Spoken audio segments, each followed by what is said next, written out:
What's going on, good people? Welcome to Live at Lunch. Thank you for joining me. I apologize for not being here on Wednesday.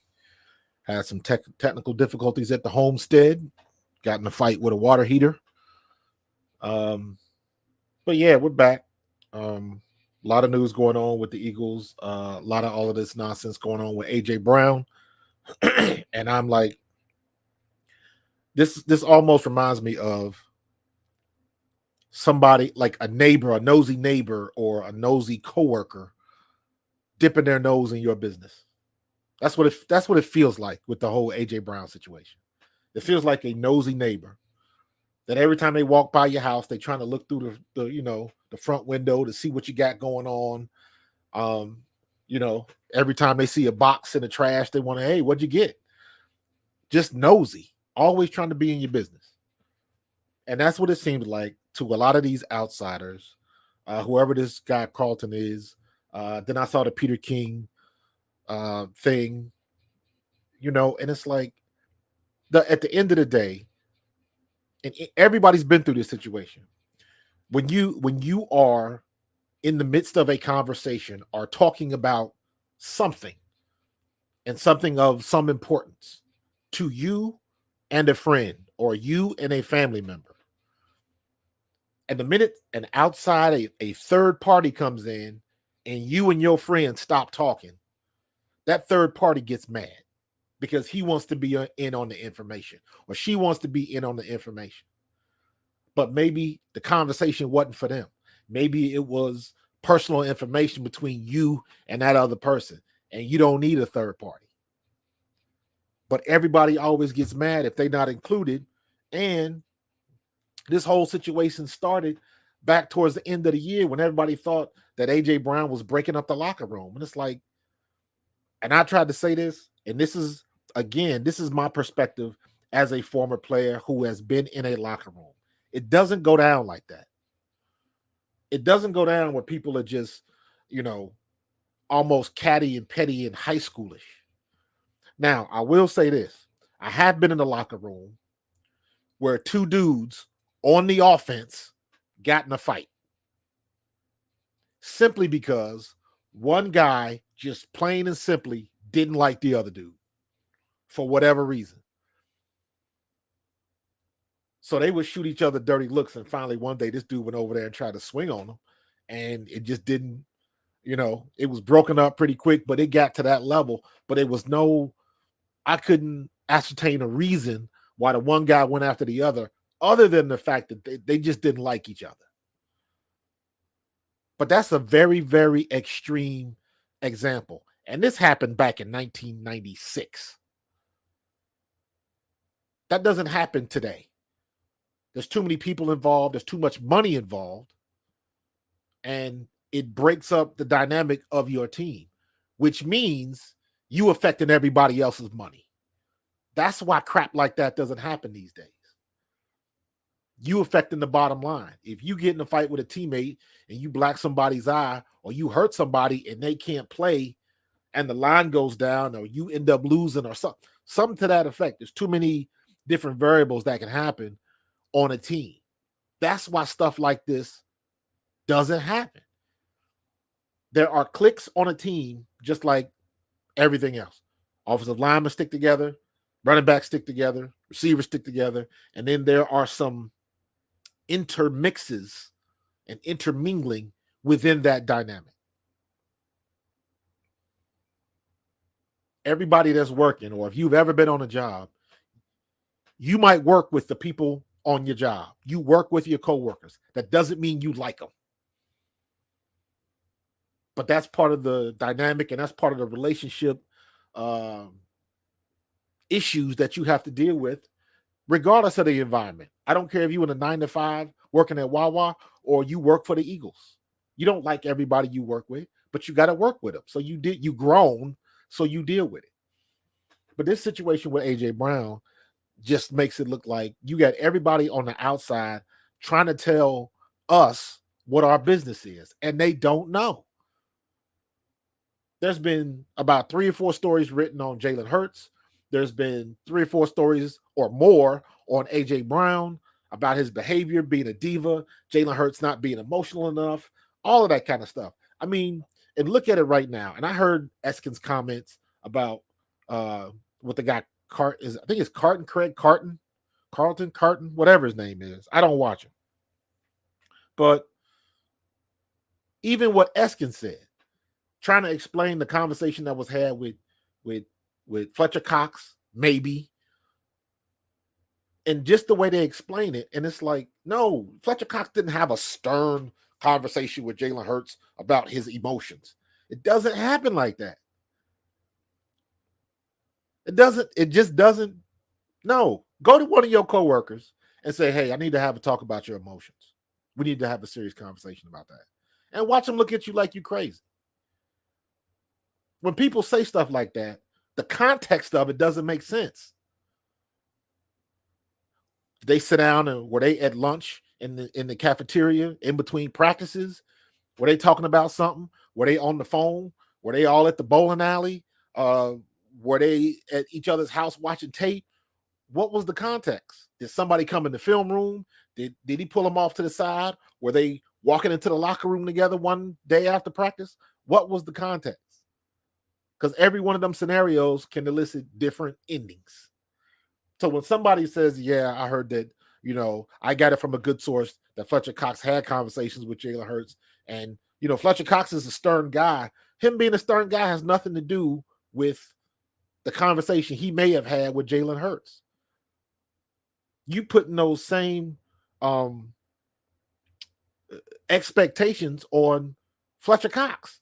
He's a stern guy. And, well, Fletcher Cox seems to me a little bit more loose than somebody like Hassan Reddick. Is Hassan Reddick considered stern? Now you throwing all of these expectations on somebody's personality. That's the problem.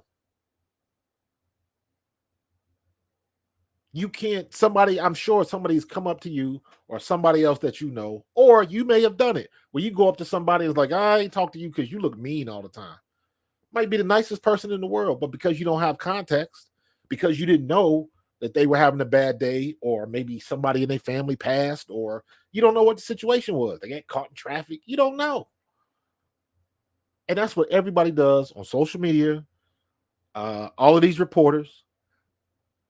And as bad as social media has gotten, I mean, at the end of the day, social media is a tool. It's the people that use it is the problem. But as bad as the people on social media have gotten, right?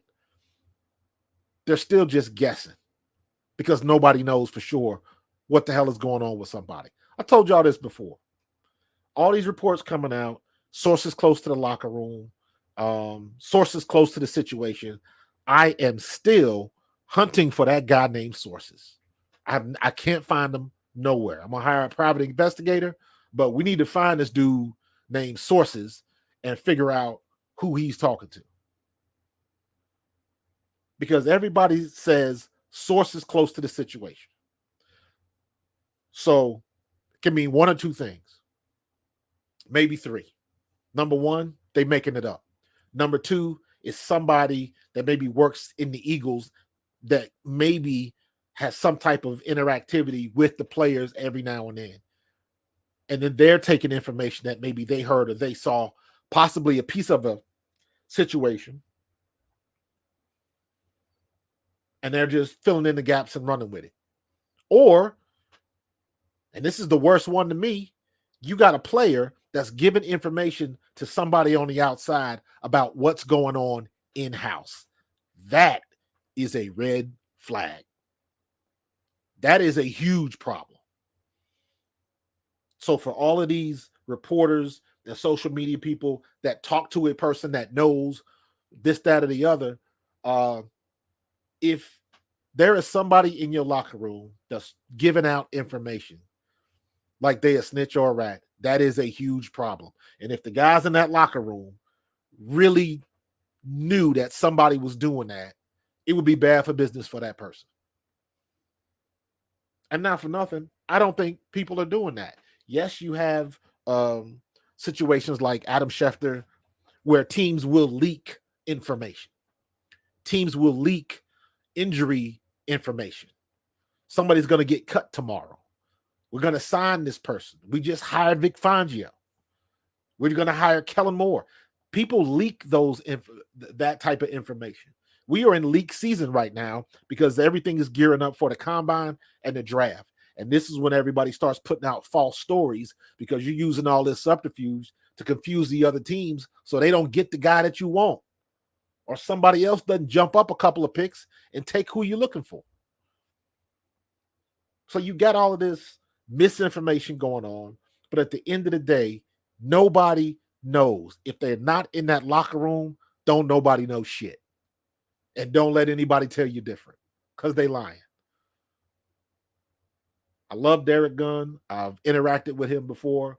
But if there was a player giving Derek Gunn information and they found out who that was, they would have a problem with that dude. At least I know I would. But at the end of the day, they get pieces of information and they got to fill in the gaps. I don't know who Eskin talked to. I don't know who Gunn talked to. If it ain't Fletcher Cox, they guessing. And it would strike me, and again, I could be wrong. I could be 100% wrong on this. But it would strike me that Fletcher Cox is not going to go to somebody else and tell him how he talked to Jalen Hurts. Even the way that it's described just sounds wrong. Like Fletcher Cox went up to Jalen Hurts and said, "Hey man, we need to talk about your emotions, how you handling stuff." And it's like, no, nobody had a problem with his emotions when they were winning. And this is the one thing that people tend to forget. When you lose, is different. You don't want to talk to nobody. You don't want to deal with the press. Look at how Fletcher Cox reacted when that dude at the end of the Tampa Bay game, when that reporter asked him about Sirianni getting fired. The visual reaction and just the emotional reaction of Fletcher Cox to that guy. Get away from me, you a clown. I believe is what he said. Is that emotional? So people don't really understand what they're talking about. The worst thing you can do is ask somebody to not be true to themselves, especially when you're trying to be in a leadership position. Because in this day and age, it is too easy to find out what you're about. And if you about some BS, eventually they're going to find you out. So Jalen Hurts don't have to do anything but what he's been doing. He's not a rah-rah guy. The only time you see Jalen Hurts really with some emotion, when he makes a good play, when somebody else on the team makes a good play, or when he's coming out the tunnel and he's jumping around and getting hyped up and all that kind of stuff. The same thing everybody does. He shows his emotion when he needs to show his emotion. The worst thing you can do is have somebody being a rah-rah guy and it ain't real. That is the worst. Because everybody's known, if you play sports, you've known somebody like that. There's always the loudest guy. Doesn't mean he's a good player. He's a good teammate. Doesn't mean any of that.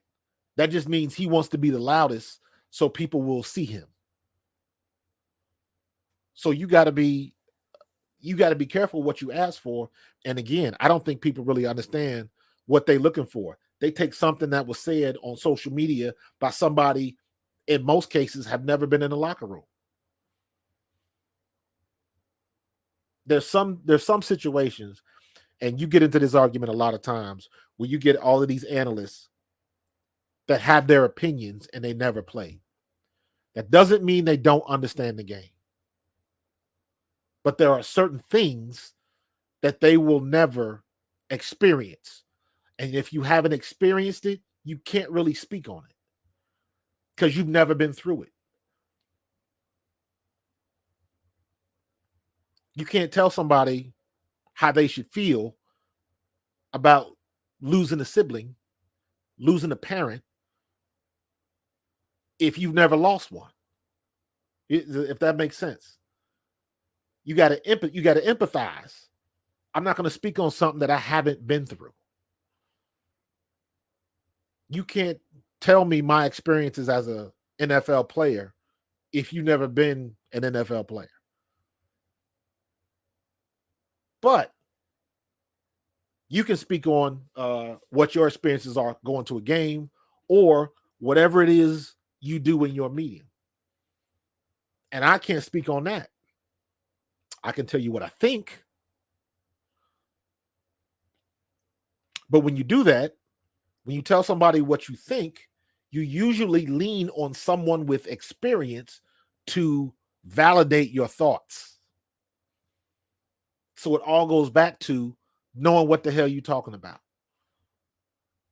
And if they're not in the locker room, they don't know. Period. Stop with the Peter King. Stop with as much as I hear from what's his name? Big Seals.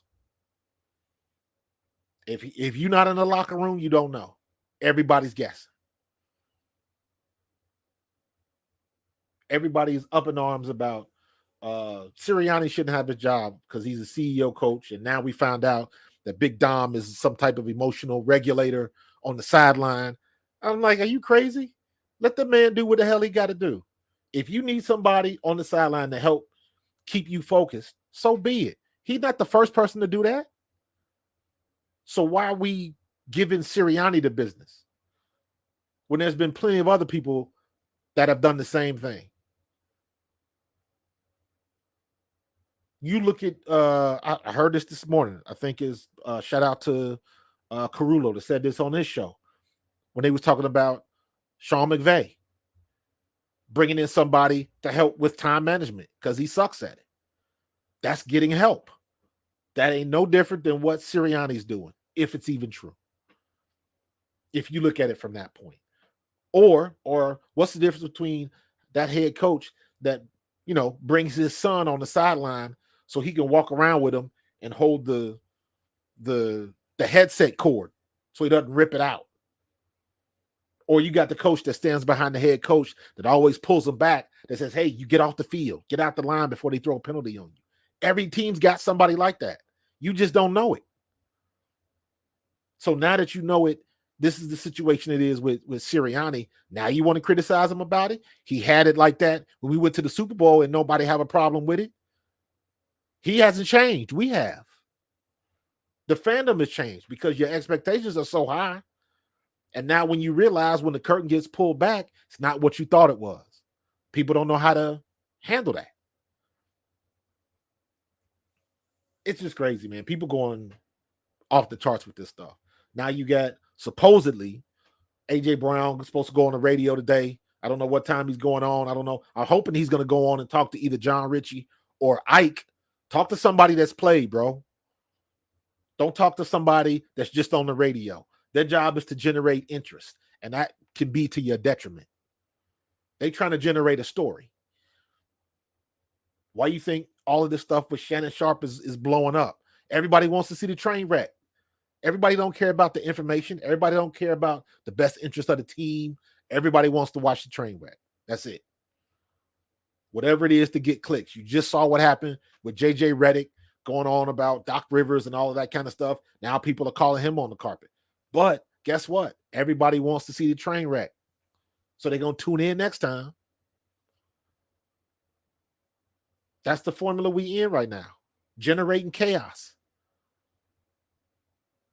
So I don't know what AJ Brown is going to say. And not for nothing. Is it AJ Brown? Now reports were saying that his account got hacked, or the one time he put out that information at the Super Bowl, was that even him? And did somebody, I don't know. It's a hot mess. But I really, really, really hope that this is AJ Brown, because if it's not, this will be the biggest catfish Philadelphia has ever seen. But it's this is the era that we live in now. This is the era of football that we deal with. It is frustratingly sad as a former player seeing what these players are doing right now.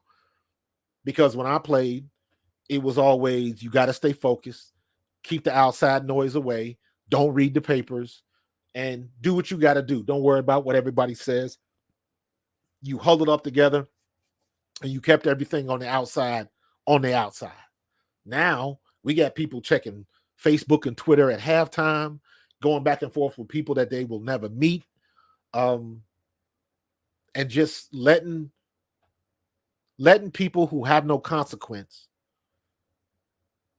mess with your mental state. And I say it that way because if you're not focused, you're going to get beat on the field. If you're not focused, they're going to take advantage of you. You cannot be focused if you're going in at halftime and you looking on TikTok, or you checking your Twitter feed, or you responding to people. That's not focused. And more, all of these players are creating their own distractions. I've never seen anything like it. But I've never seen it because it never existed.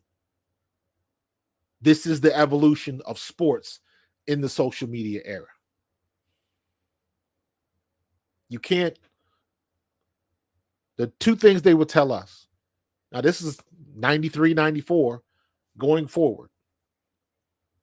There was a poster in every locker room. No tobacco, no gambling. Poster in every locker room. Now, you got sports betting houses in every NFL facility.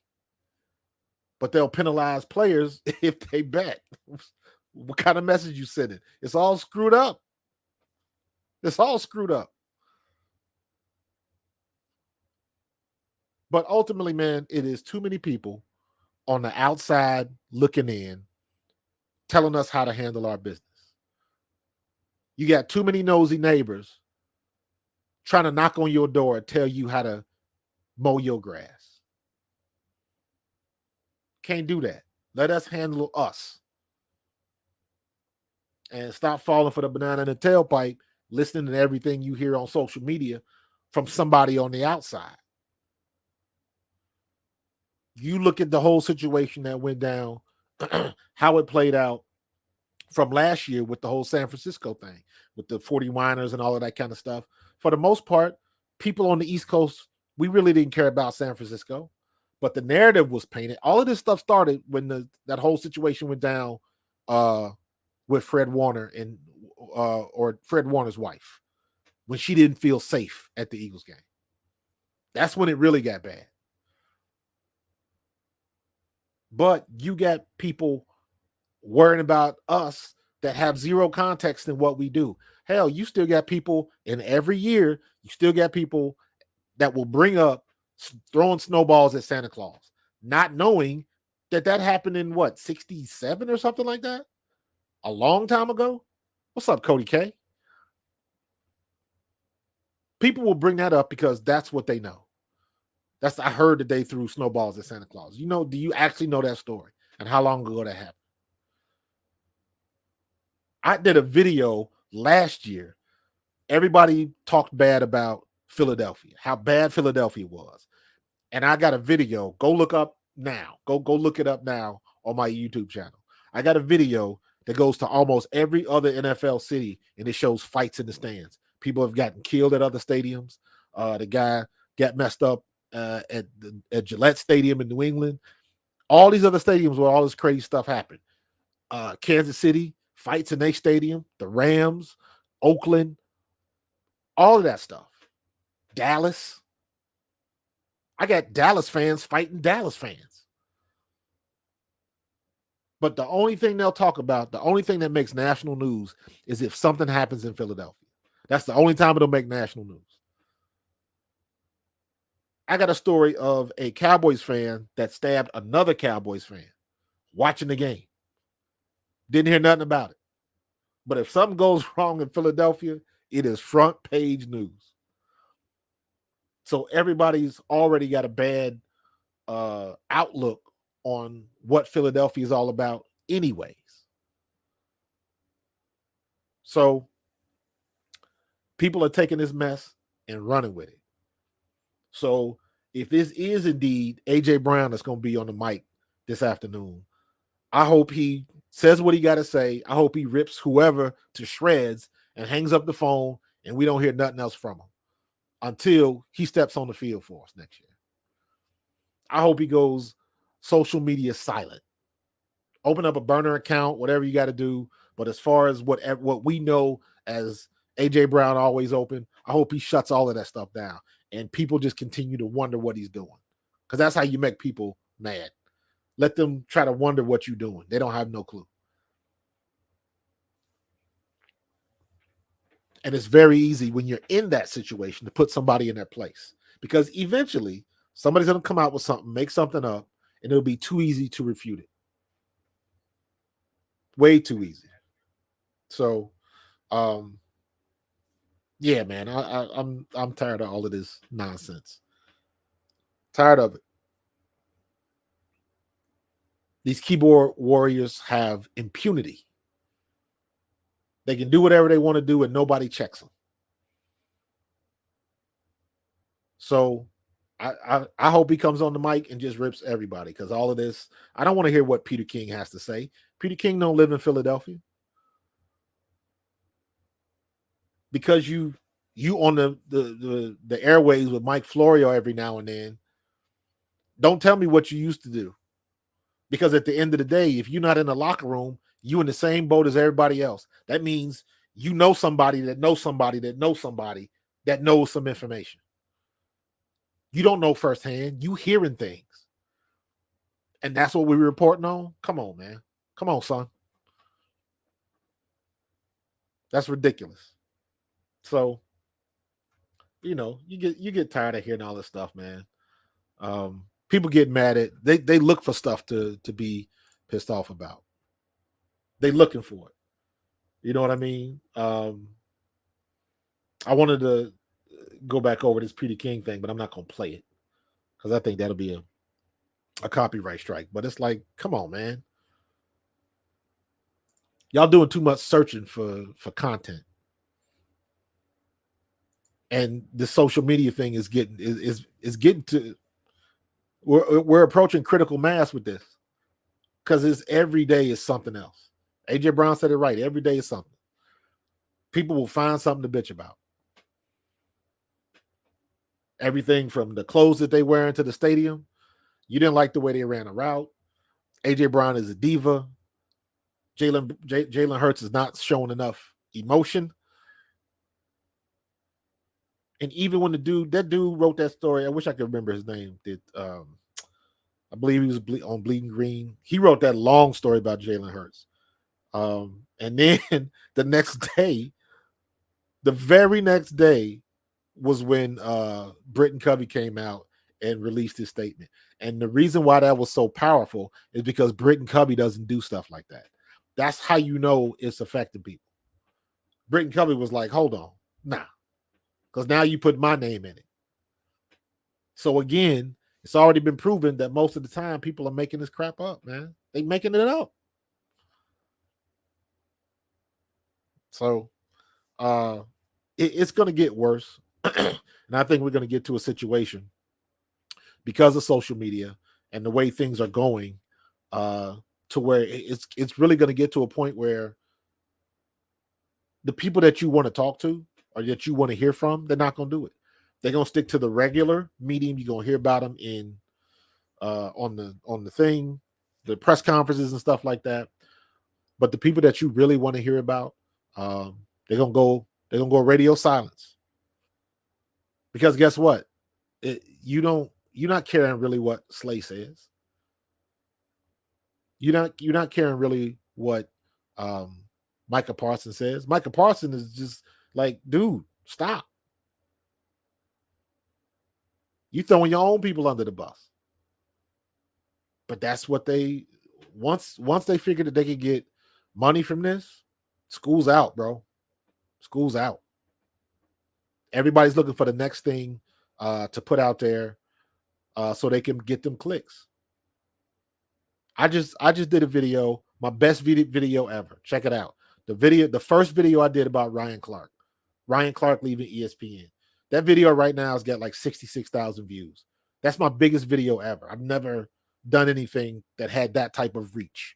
And I'm trying to figure out, why the hell did that go? It's not viral, but for me, how did that get so big? That's what doesn't make sense to me. And I got to figure out, how can I duplicate that success? What did I talk about? What did, is it just the algorithm and they just caught on my video and it just took off? Is it just a one-time thing? I don't know. I don't know what made it so important. And then you find out how many people really hate Ryan Clark. They don't, not hate, but just don't like him. So, but to the original point, man, let's get these people out of our business. You know what I'm saying? Let's keep our business in the house. Stop telling everybody else what's going on in our house. We didn't invite them to our backyard.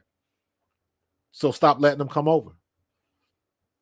And every time you get Peter King or another, whoever this other guy, Carton, whoever this guy is, once you let him in or you give him some information that's remotely close to what the truth might be, they take it as gospel and they run with it. And then they want to act like they know everything about what's going on in our house. And that's not the case. That's what that guy Carton is doing. Carlson. I think it is Carlson. Or Carlton. I don't know. Craig Carlton. Is that right? Let me see. Hold on. Craig Carlton. Yes, Craig Carton. Craig Carton.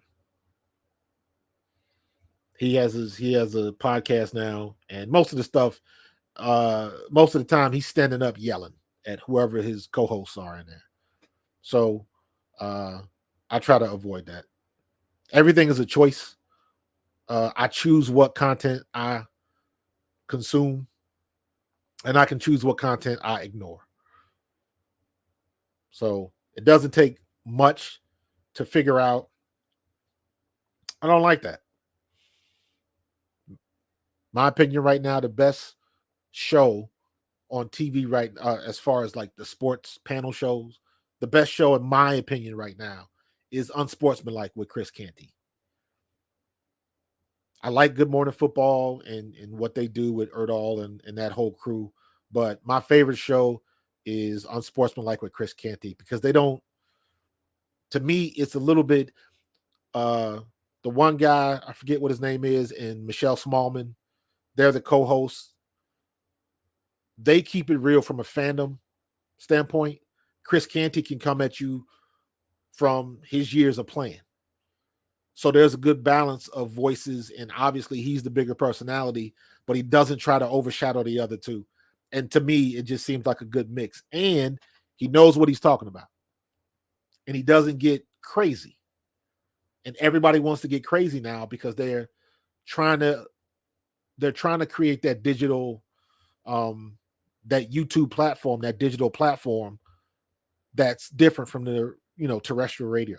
So everybody's trying to get the next viral thing. Everybody wants to be the next Shannon Sharpe or Stephen A. And I'm saying that to the point of both of them are good, but that's not why people watch them. People watch Stephen A because he seems like he's unhinged and he always got an attitude. People watch Shannon Sharpe because of what happened with Skip Bayless, the train wreck. That's what people are looking for right now, man. So, it is what it is. So I'm going to tune in. I will obviously be one of another million videos that's going to pop out once whatever AJ Brown says, he says. So I'll probably have another video about it. Yeah, man, it's crazy. So just continue being a Birds fan. Support your Eagles. Support Dawn Staley, the Philly girl who's got the #1 team in women's college basketball. And I watched their highlights last night, and they are the truth. I saw the Iowa went down. I watched that game. The women's March Madness is that's what I'm watching. I'm not watching the men's. I will be watching the women's this year because it's been good. It has been really good. Caitlin Clark has been leading the nation everywhere she goes. The stadiums are packed. Dawn Staley, she's got the best team without question. Then you got that girl out in California, Juju Watkins. She's the truth. Then you got the other girl, the 6'7" chick from UCLA. She's the truth. So you got all of these people, all of these teams that are really good teams. So the women's college scene is going to be good, man. So I can't wait till March Madness starts. NASCAR started again. I've been watching NASCAR again. A lot of stuff going on, man. A lot of stuff. And we about to get into draft analysis and combine. So that's always fun. So a lot of stuff, man. But I'm going to get up out of here. Hope you guys have a great weekend. Get back to work if you're not leaving early today because it is Friday. And be safe this weekend. And I will see you guys next week. Next week should be back to normal. Monday, Wednesday, Friday, 12:10 p.m. for Live at Lunch. All right. Have a good weekend. Cody K, I appreciate you joining me, bro. And I will holler at you guys next week. Peace.